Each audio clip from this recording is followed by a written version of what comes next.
Hello everyone, કેમ છો મારા વહાલા બબ્બર શેર અને બબ્બર શેરનીઓ? મજા માને.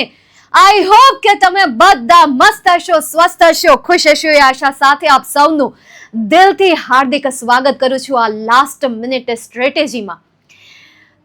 ગુજરાતીનું પેપર સુપર ડુપર હિટ ગયું હશે. વિજ્ઞાનનું પેપર તમારું કેવું ગયું એ પણ તમે કમેન્ટમાં જણાવો, અને ગણિતનું પેપર તમારું કેવું ગયું એ પણ કમેન્ટમાં જરૂરથી જણાવજો મારા દરેકે દરેક બબ્બર શેર અને બબ્બર શેરનીઓ. હવે વારો છે અંગ્રેજી વિષયનો, હવે છે વારો ઇંગ્લિશ સબ્જેક્ટનો, અને એમાં પણ આપણે કોઈ કચાશ નહીં છોડીએ. મેં તો વચન આપી દીધું છે મારા વિદ્યાર્થીઓને કે હું કોઈ પણ પ્રકારની કચાશ નહીં છોડું. ये छोरी भी छोरों से कम ना है. ઇંગ્લિશમાં આપણે પણ મચાવીશું, પણ એક જ શરત સાથે આપણે મચાવી શકશું, એક જ શરત સાથે આપણે ઇંગ્લિશમાં બાકાજી કી બોલાવી શકશું. એ છે તમારો સાથ. જ્યારે હું શરૂઆત કરું ત્યારે તમારે જોડાયેલું તો રહેવાનું છે.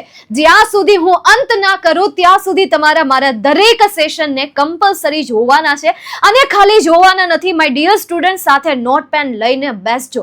અને આજે 5 દિવસની રજા છે, એ 5 દિવસની રજા કોઈ આરામ માટે નથી. એ 5 દિવસની રજામાં તમારે શું કરવાનું છે, કેવી તૈયારી કરવાની છે, ક્યાંથી કરવાની છે, કયા ક્વેશ્ચન્સ કરવાના છે, એ હું તમને આજના આ નાના વિડીયોમાં કહીશ. ચાલો શાંતિથી સાંભળો, ધ્યાનથી સાંભળો. અત્યારે નોટ પેન નહીં, અત્યારે બસ તમે તમારું દિમાગ, તમારું ડેડિકેશન, તમારો જોશો, તમારી એનર્જી બસ આટલી લઈને આવો.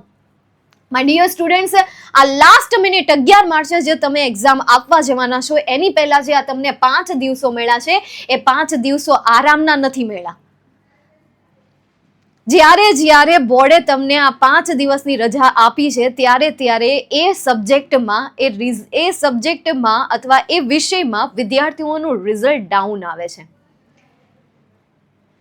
શું કામ? આની પાછળનું કારણ શું? તો બસ એક જ કે આટલી બધી રજા છે, પછી કરી લેશું, હજી તો આટલા દિવસ છે આપણી પાસે, ત્યારે જોઈ લેશું. અને વિદ્યાર્થી એક્ઝામના ઓરામાંથી બહાર જતો રહે છે. પછી પાછું એને ટ્રેક પર આવતા સમય લાગી જાય છે, અને ધીરે ધીરે સમય ઘટવા લાગે છે, અને એ સબ્જેક્ટમાં એ બેસ્ટ પરફોર્મન્સ નથી આપી શકતા. તો આ 5 દિવસના જે રજા છે, એ રજામાં તમારે શું કરવાનું છે એને ધ્યાનથી સાંભળો. પણ એની પહેલા પેપર લખતી વખતે ધ્યાનમાં રાખવાની બાબતો સાંભળી લો. માય ડિયર સ્ટુડન્ટ્સ, પેપરના દરેક સવાલોના જવાબ લખવા કમ્પલસરી છે.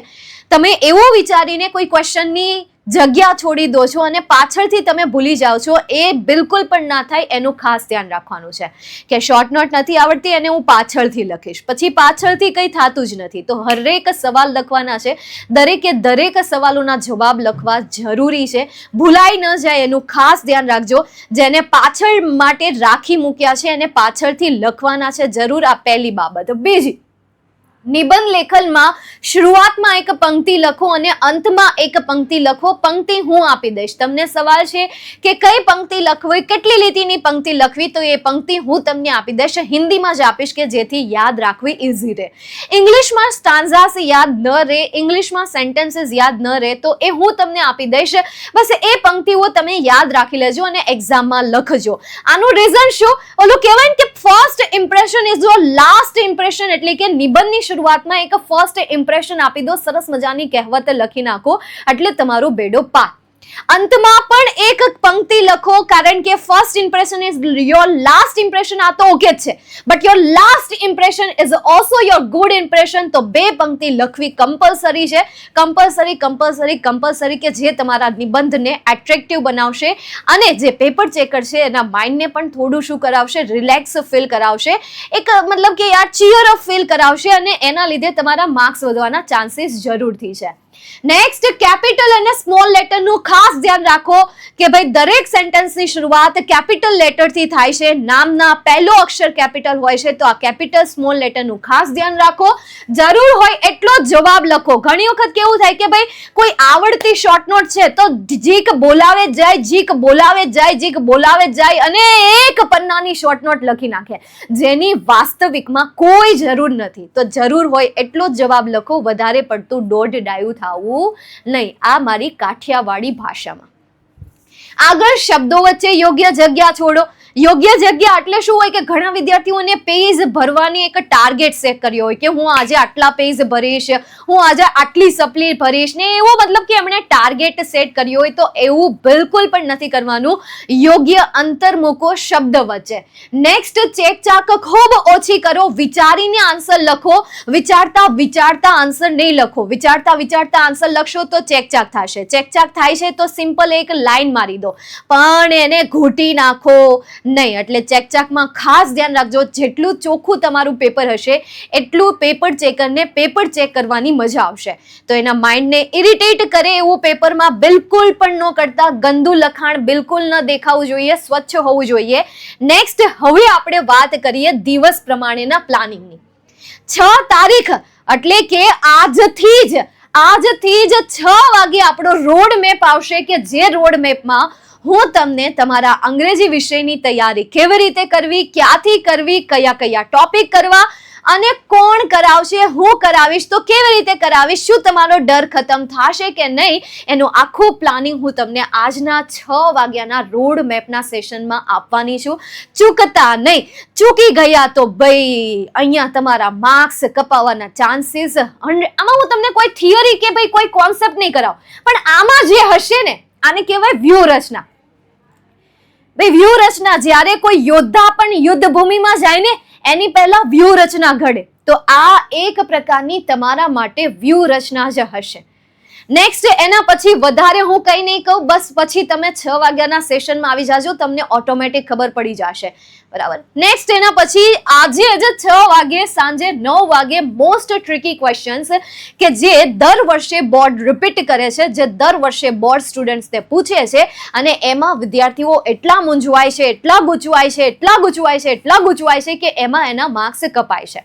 જે 80 માંથી 80 માર્ક્સ નથી લાવી શકતા એના 2 માર્ક્સ કપાય છે, એના 3 માર્ક્સ કપાય છે, એના 4 માર્ક્સ કપાય છે. તો એ ટોપિક હું તમને આમાં કરાવવાની છું કે જેથી કરીને એ માર્ક્સ તમારા કપાય નહીં અને આ વખતે પણ ઇંગ્લિશ સબ્જેક્ટમાં 80 માંથી 80 માર્ક્સ તમે લાવી શકો. બાકીના સબ્જેક્ટની જેમ તમે ઇંગ્લિશમાં પણ 80 માંથી 80 માર્ક્સ લાવી શકો એવો ટાર્ગેટ સેટ કરી શકો. એ ક્વેશ્ચન્સ હું તમને આમાં કરાવવાની છું.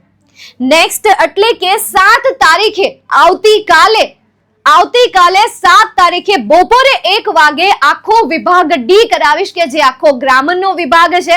એમાં આપણે એવા સવાલો જોઈશું કે જે બોર્ડ પરીક્ષાને રિલેટેડ હશે. એની બહારના એક કંઈ નહીં હોય. એક જ શરત કે તમે તમારી નોટ પેન લઈને બેસજો, સીધા બેસજો. કમ્ફર્ટ ઝોનમાં બિલકુલ પણ ના બેસતા કે ભાઈ સેટી ઉપર બેસી જઈએ, બેડ ઉપર બેસી જઈએ, સોફા ઉપર બેસો તો સીધા બેસજો. કોઈ કમ્ફર્ટ ઝોન હોવો જોઈએ નહીં. નોટ પેન લઈને બેસો. મારી સાથે તમારે પણ ક્વેશ્ચન સોલ્વ કરવાના છે. આ વચન આપો, આ પ્રોમિસ કરો નીચે કમેન્ટ સેશનમાં. નેક્સ્ટ, એના પછી સાંજે 9 વાગે આઈએમપી ઓબ્જેક્ટિવનો સેશન રહેશે. બાકીના બધા સબ્જેક્ટની કમ્પેરિઝનમાં ઇંગ્લિશમાં 30 માર્ક્સનું આઈએમપી પૂછાય છે. આઈએમપી મતલબ કે ઓબ્જેક્ટિવ ક્વેશ્ચન્સ પૂછાય છે. બાકી બધા સબ્જેક્ટમાં 24 માર્ક્સના ઓબ્જેક્ટિવ ક્વેશ્ચન્સ હોય છે. જ્યારે ઇંગ્લિશમાં તમને 30 માર્ક્સના ઓબ્જેક્ટિવ ક્વેશ્ચન આપે છે ને આ જ સૌથી વધારે બેનિફિટ હોય છે આ સબ્જેક્ટનો. તો એ ક્વેશ્ચન્સ હું તમને સાંજે 9 વાગે કરાવીશ. દેન આફ્ટર 8 તારીખે આપણે મળશું બપોરે 1 વાગે વિભાગ સી લઈને હું આવીશ. એમાં પણ ગ્રામર, નિયરેસ્ટ મિનિંગ અને ખાલી જગ્યા. તમને ખાલી જગ્યાનો ડર છે ને, નિયરેસ્ટ મિનિંગનો ડર છે ને, તો એ ડર ખતમ કરીશ વિભાગ સી માં. દેન આફ્ટર સીધી સાંજે 9 વાગે આપણે મુલાકાત થશે શેની સાથે તો કે આઈએમપી મોડેલ પેપર સાથે. એક મોડેલ પેપર પણ આપણે સોલ્વ કરીશું કે જેથી કરીને આપણે તૈયારી ક્યાં સુધી પહોંચી છે એનો પણ અંદાજો આવી જશે અને ઇમ્પોર્ટન્ટ ટિપ્સ પણ તમને એમાં મળતી જશે અને આઈએમપી શોર્ટ નોટ પણ મળતી જશે, આઈએમપી એસે પણ મળશે તમને. ઇન શોર્ટ કે અહીંયા તમને એટલા બધા આઈએમપી એસે નહીં આપું, એટલી બધી આઈએમપી શોર્ટ નોટ નહીં આપું કે ભાઈ તમને એમ થાય કે આટલી બધી કરવાની. લિમિટેડ હશે આ આઈએમપી મોડેલ પેપરમાં. નેક્સ્ટ આપણે મળીશું 9 તારીખે આપણી મુલાકાત થશે. બરાબર. જ્યારે આપણે 8 તારીખે વિભાગ સી પૂરો કરશું ત્યાર પછી સીધી મુલાકાત થશે 9 તારીખે 1:30 વાગે અને ત્યાં હું ફરીથી તમને લાસ્ટ મિનિટ રિવિઝનનો એક નવી વ્યૂ રચના આપીશ.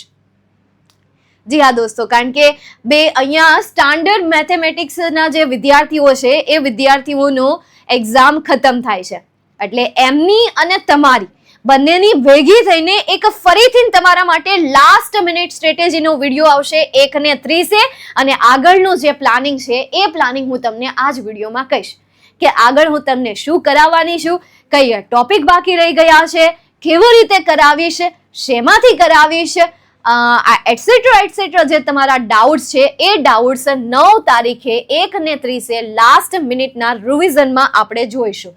બરાબર, ઈ રહી ગયો, આપણે લખી નાખ્યા ને, ડન થઈ ગયું, ક્લિયર થઈ ગયું. તો are you ready? Are you ready? એકવાર કમેન્ટ સેશનમાં નીચે તમારે જણાવી દેવાનું છે yes I am ready, yes I am ready. બસ આવી એક કમેન્ટ કરી દો અને મળીએ આજે સાંજે સીધા 6 વાગે રોડ મેપના સેશનમાં. તો તૈયાર રહો એન્ડ બસ જુનૂન અને ઉત્સાહ સાથે તૈયાર રહેજો. That's it. બાકી 6 વાગે મળશું અને ત્યારે વાત કરીશું, સીધી વાત કરીશું, પોઈન્ટ ટુ પોઈન્ટ વાત કરીશું. આરામ કરો, રેસ્ટ કરો, થોડી પાવર નેપ લઈ લો કે જેથી કરીને તૈયારી કરવા માટે જુનૂન રહે. બીજી એક વસ્તુ ધ્યાનથી સાંભળજો, નજીક આવીને એકદમ ધ્યાનથી કહું છું, કોઈને કહેતા નહીં. આ 5 દિવસની રજા આરામ કરવા માટે નથી. એકવાર આરામ ઝોનમાં ગયા પછી એમાંથી બહાર આવવું અઘરું પડશે, સમજાય છે? પછી જ્યારે છેલ્લે કોઈ તમારું ઇન્ટરવ્યૂ લેશે ને કે કાં એલા માર્ક્સ કેમ ઘટી ગયા, તો તમારી પાસે એક જ રિપ્લાય હશે કે અંગ્રેજી વિષયના લીધે માર્ક્સ કપાઈ ગયા. તો એ આન્સર હવે મારે નથી જોતો. આ 5 દિવસ જાગ્રત રહેવાનું છે, જ્યારે સેશન છે ત્યારે હાજર થઈ જવાનું છે. ડન?